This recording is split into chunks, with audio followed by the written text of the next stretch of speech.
She told me she loves Jesus, but she cusses a little. Which means she's my new best friend and she can call me every 5 minutes.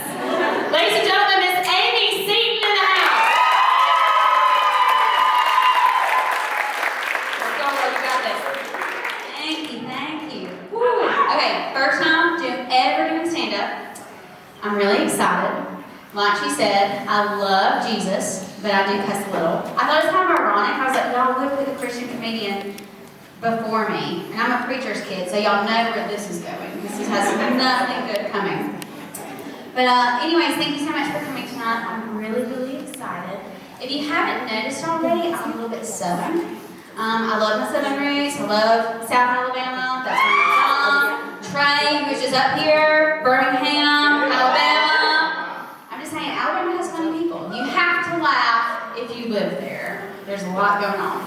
Anyway, so tonight I was trying to pick out my stage name. This is very new to me. This is fresh. I was trying to find a name that fit me to let you know who I was as a person.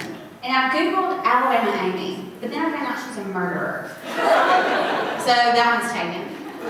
Then I decided, I know exactly what name I need to be for my stage name. It's a name where you have to laugh at my jokes. You can't complain to my husband. And I can say whatever the fuck I want to say. And that is, I am Kelly Lazica. I speak to you tonight. I am the general's wife. If you have a problem, please complain to my husband on Monday. I'm sure he won't recognize me. Anyways, Southern. I believe that people who come from South Alabama all the way to Italy should be able to wear a disability bracelet. Let me explain. We slur. We don't pronunciate. We say y'all. So anytime we get in a wreck, I believe that we should have bracelets, like medical bracelets, IDs that say, I am Southern. That way when the paramedic comes running up to us, I'm like, he's slurring. His speech is slurred. He can't pronunciate his words. Like, no. I'm Southern. I'm not having a seizure. They'll go, oh, okay, he's fine. This is normal. This is Monday through Friday speech. That's us. I get it. We're not your average cup of tea, but damn, do we taste good. I will say that. So, I would like to explain to you what it's like coming over to Italy being Southern, because there's two types of language. There's your English language, there's your Italian language, and then there's your Southern Italian, which is what I speak. And I know a lot of times when I go out to eat, and I see your glares, and I see you. I never joke. You're thinking, dang, she ain't even trying. She's not even trying to speak Italian. She's not even putting forth effort. Y'all, I'm giving it everything I have. Everything. I went to the classes. I hired a tutor. I have Duolingo. I freaking paid for Rosetta Stone. It doesn't matter how much I practice, how much I do. I will never speak Italian. Never, ever, ever, ever, ever. Ever. And it's really kind of sad. I even went to a speech therapist, and I was like, dude, what's wrong with me? And she said, I hate to say this, but you have a lazy tongue. I didn't know that was a thing. I was like, my husband don't complain about it, but yeah, so apparently I have a lazy tongue. And I cannot roll my R's. Who speaks Italian in here? Who speaks Italian? Nobody? Shit, it's not just me. No, for real. I mean, y'all can do that? Yes. Hannah, come on. Come on. See this work. Come on, baby. Come on. Come on. Let's go. Get up here. There it is. Y'all, I love this girl because Hannah, do you mind? Her name is Hannah Heine, and her daddy's a gastroenterologist. How funny is that shit? Okay, so Hannah Heine, I'm going to say the English word. You're going to say the Italian word. And then I'm going to say the Southern Italian word. Are you ready? I would like. Vorrei. How do you say it? Vorrei. Did y'all hear her roll that R? I can't do that. I can't do that. So I say vorrei, like my cousin. All right? How would you say please? How do you do it? Per favore. You hear the R? Isn't that attractive?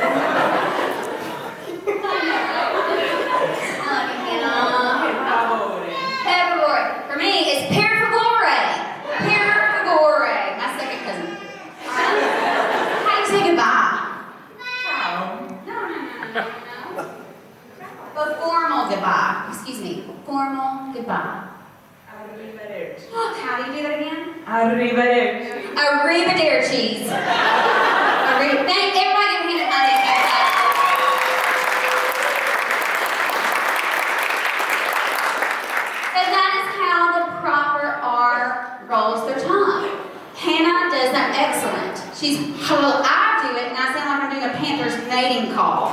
Like it's like, hello. I can't even do Chewbacca. Like if somebody was like, do Chewbacca right now, I'm gonna blow your brains out, I'd die. I can't do it. So, anyways, and you think like, rolling your R, Amy, get over it. It's not that big of a deal. Y'all, that was life altering for me. I could have been a lesbian. Think about it. If I could have rolled my R's properly, I could have been a lesbian. But because I couldn't, I went to the sign-ups. I filled out the questionnaire. I got to number 25. It said, can you roll your R's? I checked no. Lights, buzzers went off. Lights are flashing. This lady named Derek came over, and she said, I'm sorry, you checked no to rolling your R's. I'm gonna have to ask you to exit with the door with the dick on it. Excuse me, what? Yeah, you don't pass. You can't be a lesbian. The door with the dick, please exit through. That's yours. Alright, okay. So long story short, that's how I ended up in Aviano, Italy, married to a dick. Did I mention he's a pilot? Don't worry, he will.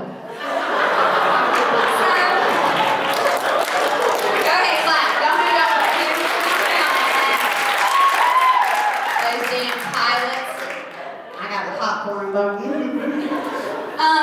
So, here I am, living in Italy, and the ultimate fear happened. Here comes an emergency situation, and I have to speak my Southern Italian. Southern Italian. To the entire community of Bedoya. Give me a hand clap if you're in Bedoya. Thank you, table one. That's it. Just these 4 people. Awesome. Wonderful. You live on the same tracks as me. Awesome. Thanks. So I'm going to stand over here. So, anyways, we live in a pretty rural community. We have ducks and chickens and geese and turtles and foxes and dogs, and Noah's Ark lives across the street from us over in Bedoya. And the ultimate fear happened one day for me. The field where all the animals are catches on fire. Everybody said, oh. Yeah, it was really sad. It was really scary. I'm taking my kids to school. I drop them off. I pull around the corner. And I see this field come on fire, probably from a 12-year-old Italian who has been taught how to put out his cigarettes in front of her.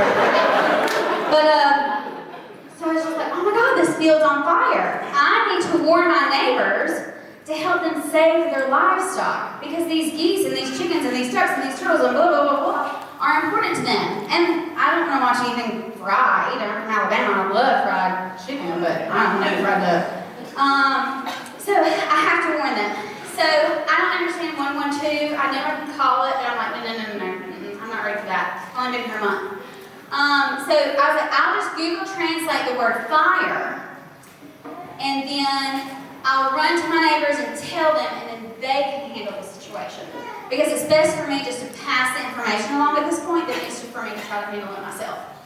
So I Google translate the word. I see it. And then I was like, Jesus, because I'm a preacher's kid. Jesus, you seriously want me to run through the streets of Italy yelling this word? Does anyone know what the word in Italian for fire is? Yeah, that's what you normal people think, right? Not Southern Italians. Southern Italians think that word is fucko. Yeah, so what do?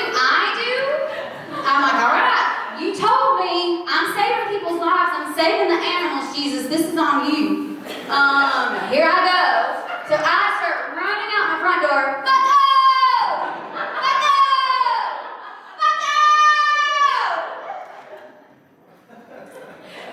I didn't make many friends that day. So I run to my neighbor Franca, because it's Franca and John Carlos's animals.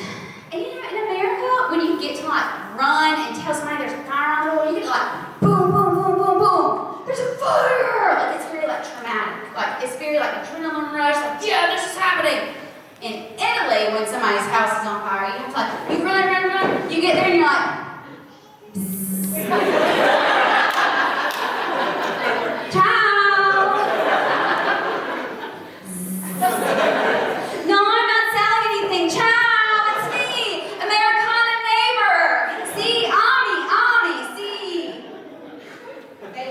They come out, chow.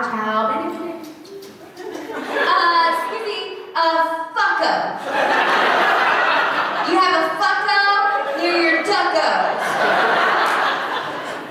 capito, no capito. And I realized instantly, okay, it has to be my pronunciation. So I'm going to do like charades or whatever I have to do to get her to understand this. So I'm like, okay, all right, fucko. You know, like, fucko.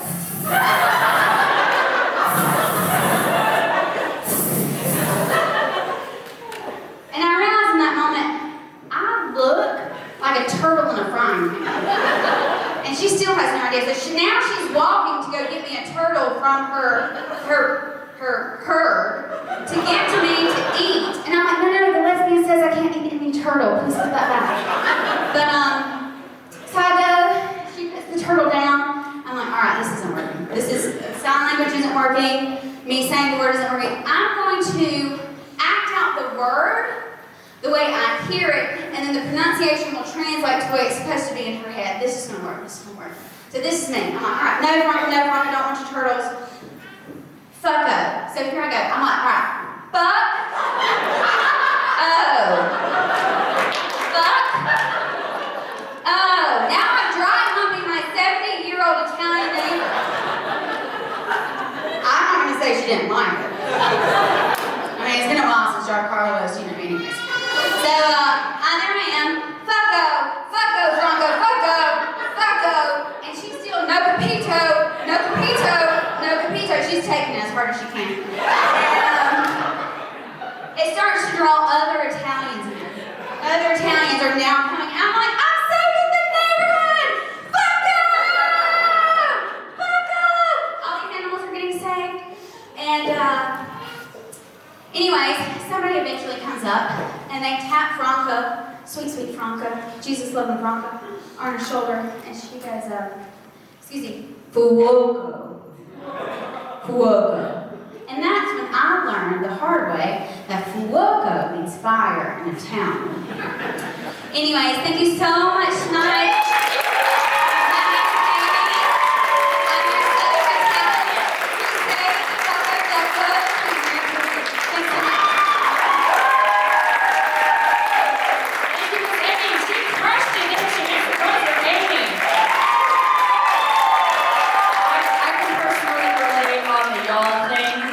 My landlord, when he heard me say y'all, looked at me like I was a crazy person.